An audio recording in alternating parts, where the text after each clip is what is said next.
Ready તો સીતારામ બધાને. તો સ્વાગત છે મારા આજના બ્લોગમાં.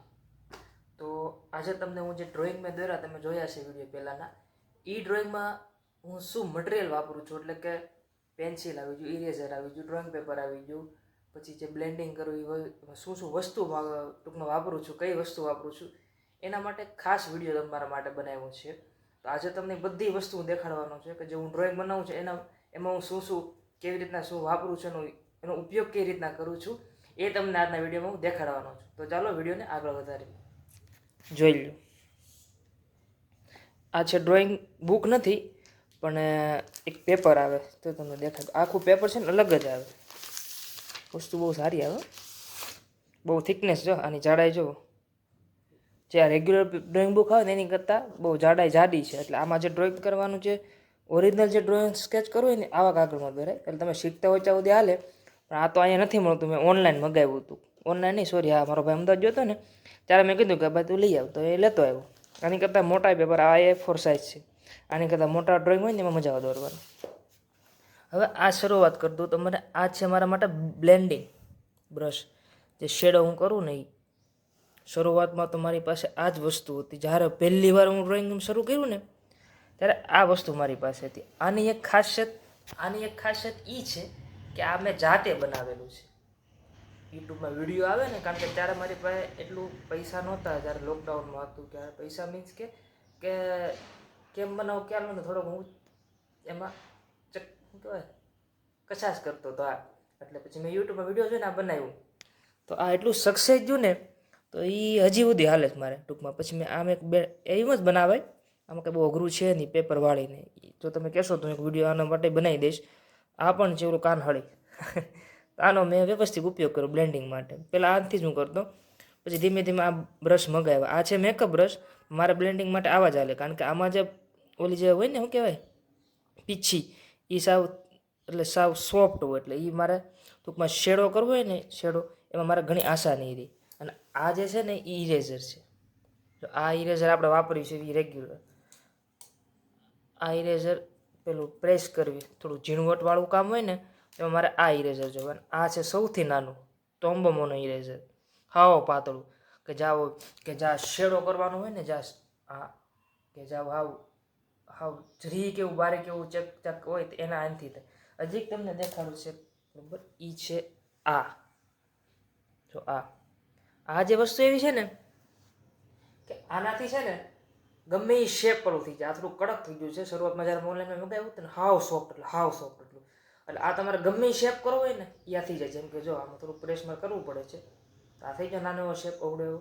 તો જ્યારે મારે આ ગમે ત્યાં મેકઅપ ટૂંકમાં મેકઅપ શું થિકનેસ વાળું કરવું હોય ને તે આનાથી હું કરી નાખું ચેક. એટલે મારે જો ઇરેઝરે કેટલા જાતના વાપરવા પડે છે ટૂંકમાં, ત્યારે ટૂંકમાં વ્યવસ્થિત સ્કેચ બને. આ છે પેન્સિલ, આ થોડીક લો કંપનીની છે.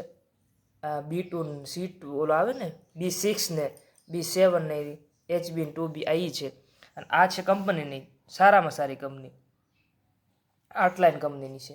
જે મોટા મોટા આવે ને ટૂંકમાં ડ્રોઈંગ સ્કેચ આર્ટિસ્ટની એ આ વાપરે. હજી એક અંદાજથી મોટી કંપની આવે છે, બ્રુસ્ટો કંપનીના આવે, એ બહુ સારી આવે. આ જો કે સારી જ આવે. આ મેં ઓનલાઈન જ મગાવી હતી, અહીંયા ક્યાંય નહોતી મળતી, એટલે આ મેં ઓનલાઈન મગાવી હતી. જો આ B2 B6 2B અને આ બધી છે ને એ શેડોવાળી છે, વધારે ડાર્ક ટૂંકમાં. 8B છે એ વધારે ડાર્ક, આ એનાથી ઓછી. એટલે ટૂંકમાં ડાર્ક શેડો કરવો હોય ને તો આ બધી પેન્સિલનો ઉપયોગ કરવો પડે. ને સાવ ટૂંકમાં આવે ને ઓછું ઉપયોગ કરવો હોય, હા વાંચો, તો આ HB. પછી સૌથી વધારે ડાર્ક ઉપયોગ કરવો હોય ને તો આ છે ડાર્ક પેન્સિલ. આ રેડ છે, બ્લુ છે, વધારે ડાર્ક. બહુ એમ લાગે ને બ્લેક કરવાનું છે, કે હેર છે, કે આઈસમાં કે આઈબ્રો કરવો, તો આ પેનનો ઉપયોગ થાય. અને આ આના તો તમે ઓળખતા જશો, લીડ પેન. હા, આ એક ખાસ છે તમારા માટે. જો આ વસ્તુ છે ને એ સફેદ કલરની પેન છે, જો સફેદ કલરની છે. આમાં તમે ઝૂમ, હા રેડી ફોકસ થઈ ગયું. તો આ છે ને સફેદ કલરની પેન છે. આ પેનથી છે ને ક્યારેક આપણે એવું શેડોવાળો બનાવવો હોય અથવા તો વ્હાઇટનેસવાળું ક્યાંક આવતું હોય ને તો આ પેનનો મારો ઉપયોગ કરવો પડે. તો છે ને રિયલિસ્ટિક ટૂંકમાં એમાં લુક આવે. હવે તમને બહુ સારી વસ્તુ દેખવાનું છે જે બહુ મારા માટે મોંઘી છે, એ જે હમણાં જ મેં મગાવી હતી. એ છે યસ આ સંચો. આ સંચો ખાલી 500 રૂપિયાનો છે. તમને આ સંચો મારા માટે બહુ ખાસ છે, કારણ કે આ જે પેન્સિલું છે ને એમાં તમે ઉભા રહે, આ જે જુઓ આની થિકનેસ જુઓ, ખાલી ફોકસ કરવો પડશે. આ જો આની થિકનેસ જુઓ, બહુ છે ને જાડી. તો આ જે સાદો હંચો આવે ને એમાં, સાદા હંચામાં છે ને આ થિક તરફ તૂટી જાય, એટલે એ હંચો ન હાલે. એટલે એના માટે પછી મારે ખર્ચો કરવો પડ્યો. એટલે હંચો બહુ કહેવાય ને મારા માટે. જો છે ને આ હંચો, આ ઓટોમેટિક ચાલવાવાળો હંચો છે.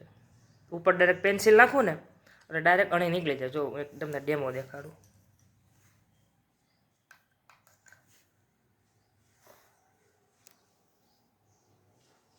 અવાજ આવશે કે નહીં જોજો. ઉપર ચાલુ કરું પછી, સોરી. રેડી? જો રેડી?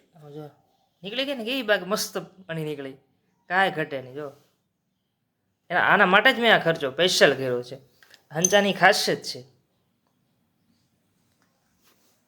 તો આ હંચો મારા માટે બહુ ઉપયોગી છે, કારણ કે મારે જ્યારે પેન્સિલ અણી કાઢું ત્યારે જે આ સામાન્ય હંચો આવે ને, જો આ એમાં વ્યવસ્થિત ન નીકળે, કારણ કે ભાંગી જાય. અને મારે આમાં કહેવાય ને બહુ થિકનેસવાળી એમાં અણી કાઢવી પડે પેન્સિલની, માણાની નહીં. જ્યારે ડ્રોઈંગમાં મારે રિયલિસ્ટિક લુક જ્યારે લાવવો હોય ને ત્યારે મારે આ રીતનું અણી કાઢવી પડે, તો જ વ્યવસ્થિત રીતે આ હેર છે, ખાસ તો હેર બનાવું છું એમાં મારા આ ખાસ ઉપયોગ આવે છે. તો બસ એટલું હતું. આ જ છે ટૂંકમાં. હમણાં તો મેં કોઈ ડ્રોઈંગ કર્યા નથી, કારણ કે હમણાં ટાઈમ નથી મળતો, કારણ કે હમણાં કામમાં બહુ જ વ્યસ્ત છું. તો ધીમે ધીમે ઈચ્છા થાય છે કે હું ડ્રોઈંગ દોરું, તો હું થોડાક તમને એમ થાય કે નહીં ભાઈ ડ્રોઈંગ દોરે છે વ્યવસ્થિત રીતે, એટલે ટૂંકમાં હું પછી વિડીયોમાં એડ કરતો રહીશ એવું કંઈ નાનું મોટું જો ડ્રોઈંગ દોરીશ. તો હમણાં તો દોરાણું નથી, હમણાં ટૂંકમાં ગોતું છું સારું ડ્રોઈંગ, તો દોરીશ. તો બસ વિડીયોમાં જ એટલું જ હતું. તમને જો મજા આવી હોય તો લાઇક, શેર અને કોમેન્ટ કરતા રહેજો, શેર કરતા રહેજો. અને હજી તો શરૂઆત છે, એટલે ધીમે ધીમે આ રીતના બ્લોગ બનાવું છું. અને જો તમે બોર થતા હોય ને તો 2x જોઈ લેજો સ્પીડમાં, એટલે વિડીયો મારો આખો જોઈએ, સ્કીપ ન થાય, જેનાથી મારી થોડીક ચેનલ છે ને ગ્રોથ કરે. વિડીયો પૂરો જોવાનો આગ્રહ રાખજો. શરૂઆત થોડુંક આ રીતના છે, પછી થોડુંક પબ્લિક પ્લેસમાં જાય ત્યારે થોડાક મોટા મોટા વિડીયો બનાવતો રહીશ, તો તમને મજા આવશે. તો મળી હવે બીજા બ્લોગમાં. ચલો, સીતારામ.